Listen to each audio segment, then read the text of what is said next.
back at it again, baby, and we have another one with Ben Shapiro. Let's dive in. Identity, that Democrats don't have identity politics, and some of them do.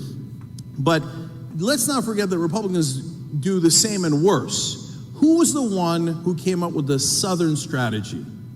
That was the Republican Party. And the Southern strategy was, let's go get racist white voters in the South. That's a fact. So, once again, it's this wonderful capitalist invention called Google. Google it. So, He said once again, there's this, excuse me. He said there's an invention called Google. That's hilarious, man. I haven't heard that one yet in a debate. Just go Google it. Go Google it. Like, you're supposed to provide us with various statistics and numbers that state this. Prove it. Give me some statistics. Don't just state it and then tell me to Google it. That's your job. It's your job to convince me. capitalist invention called Google. Google it. So two Republican chairmen have said, yes, we did do that strategy and we apologize. So that's a fact.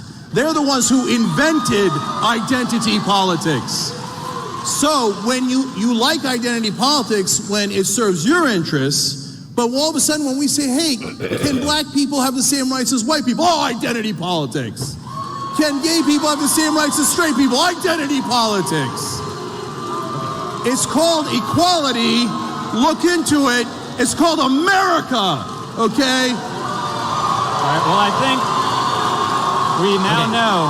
USA, USA, USA. All right. Equality for all of us. Okay. All right. I want to respond to this is a Ben, point. just very quickly. Hold on, We'll have to this wrap is it very up. quick, okay? Very quick. Okay, I want to respond to a point. This is a point that Cenk made last year in his debate with Dinesh repeatedly for about an hour. Was the Southern strategy with regard to the Republicans. Okay, I'd like to point out the idea that the entire South solidly moved into the Republican category because of the Civil Rights Act is historically false and has been debunked multiple times by people ranging from Sean Trent at Real Clear Politics to professors at the University of Pennsylvania. And there's a bunch of ways to debunk it, including the fact that the Congress did not switch Republican in the South until 1994. Okay, did it take 30 years for the racists to realize what was going on? 21 senators from the South were Democrats. How many of them became Republicans after the Civil Rights Act? The answer, 1. The other 20 stayed Democrats. In 1952, Eisenhower did not win a ton of the South. Eisenhower did win House What year did you say? In 1952, Eisenhower did not win a ton of the South. Eisenhower did win, however, 7 states in the South in 1956, after he sent federal troops down south. The reason that the Republican Party started to win in the South, it began in the 1950s, not after the 1964 Civil Rights Act, and it was largely due to the movement of industry down south. It was new fringe members of the Republican Party, younger members of the Republican Party, who switched over to the Republican Party in the South, not old Democrats who remained old Democrats and are still old Democrats today. Ooh. See, and the key difference here is Ben Shapiro gave us facts, gave us specifics. My guy over here, that's Cenk, is that how you say his name? I'm sorry if I mispronounced it. He said there's an invention called Google. That's your job. As a viewer, as a listener, it's not up to me to convince me of what you're trying to tell me. It's up to you to convince me of what you are telling me. Like that, it's that simple, right? Am I wrong? Y'all let me know in the comment section. But, just watching this, I'm like, yo, you're not doing a great job of trying to convince me by telling me to Google something. That's what I came to you for. Like, if there's some information that I'm missing, like, let me know. Tell me. Now, yes, sure. Eventually, am I going to fact check if I want to dive deeper into it? But here in a debate, it is as far as a debate goes, right? Now, obviously, in your own personal time, you should be formulating your own thoughts and opinions. And part of that is doing your own research. So, of course, at some point in time, you're going to have to Google some things. All right, we get that. But in terms of a debate, in a debate itself, if you are trying to win, you shouldn't be telling people to go Google something. That's not how you win a debate. Oh, yeah, this statement here, go Google it.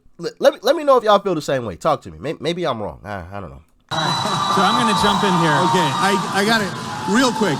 You're right. Very quick. By the way, Yeah. This will be the last word. Jimmy Carter launched his 1980 campaign at the headquarters, that town in Alabama that was the headquarters for the KKK. So to pretend that it was only Yeah. Republicans playing Yeah. the bad and evil All right. race strategy is just a So- lie. All right. Okay. Last word.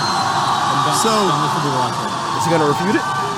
That was him responding to his own thing. Okay, so real quick, because you're right, we had a whole almost an hour long debate on the Southern strategy. You guys always cherry pick certain windows of time. In this very narrow window I of just went time, from this people came to 1992 that I just people. went from 1952 to Okay, 1994. Hold on. If Ben, if you're so right, why did two heads of the RNC come out and say, yes, we did the Southern strategy, and we apologize? Why did Pat Buchanan say to me on MSNBC, yes, we did the Southern strategy, yes, we got whites to vote for us in the South, and we had a good run? Okay, it wasn't me saying it, was Republican leaders and Buchanan Yes. who did it at the Nixon campaign, admitting that that was exactly the strategy. And there were some members of the Republican Strategy Council who were doing evil things. That doesn't mean all the people who voted for the Republicans were voting for them because of those things. And to impute that motive to tens of millions of people down south is to ignore not only every public opinion imputing it poll to done, Republican but leaders. also to fail to Cut right recognize in here. history.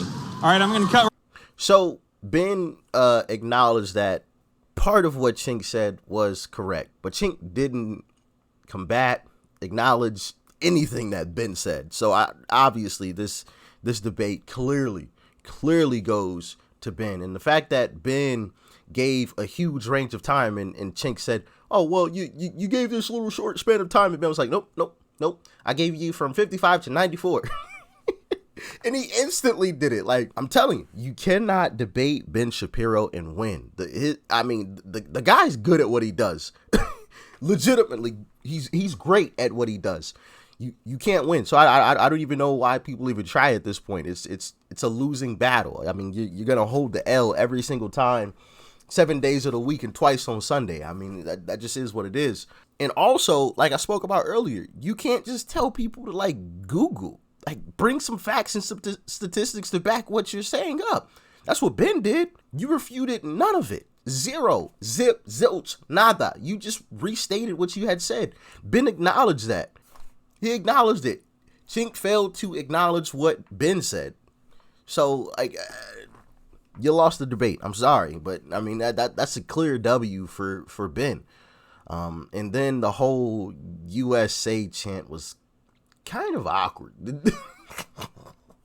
I mean, it was a little, did anybody else feel the same way? Like, I don't know, a little awkward, especially in that moment. It was just like, wait, what do you, I don't know. Maybe I'm weird. Maybe I'm wrong. I don't know. Y'all talk to me in the comment section, but I just felt like it was a little awkward, especially in that moment. But that's just me. But also, I do have to give credit to the other gentleman, and I don't want to say his name anymore because I'm probably butchering it. CNK. I think it's Cenk, but I don't know. I got to give him credit for even just stepping on the stage and debating. Because there's a lot of politicians these days who just want to say whatever it is that they have to say and disappear back off into their mansions. They don't want to debate because they know their statements wouldn't stand up in a debate. When actual facts come out, they all run. Matter of fact, I need to put that on the t-shirt. Several of you guys have been asking me for that. When the facts come out, they all run. And it's the truth. Because some of these wild, over-the-top statements can't stand up to actual truth. And to uneducated folks, like, it sounds good. It sounds amazing, but they don't want to debate though. There's a reason why. So I gotta give him credit for actually stepping up and debating. I mean, he held the L, but that's all right. He actually stood up and debated. That's a lot better than a lot of these other politicians, you know. So I got y'all know I try to be as fair as possible, and I feel like that is fair. He did stand up and debate. Win, lose, or draw, he actually stood up there and debated. Unlike a lot of these other politicians out here who know they couldn't stand up in a debate on their own 2 feet. But Ben Shapiro clearly took the W in my humble opinion. Y'all can let me know how you felt about it in the comment section below. Like, share, comment, and of course, hit that subscribe button before you go. It's right up over there. Click that thing. And I'm going to catch you in the next one. Peace and love. I'm out.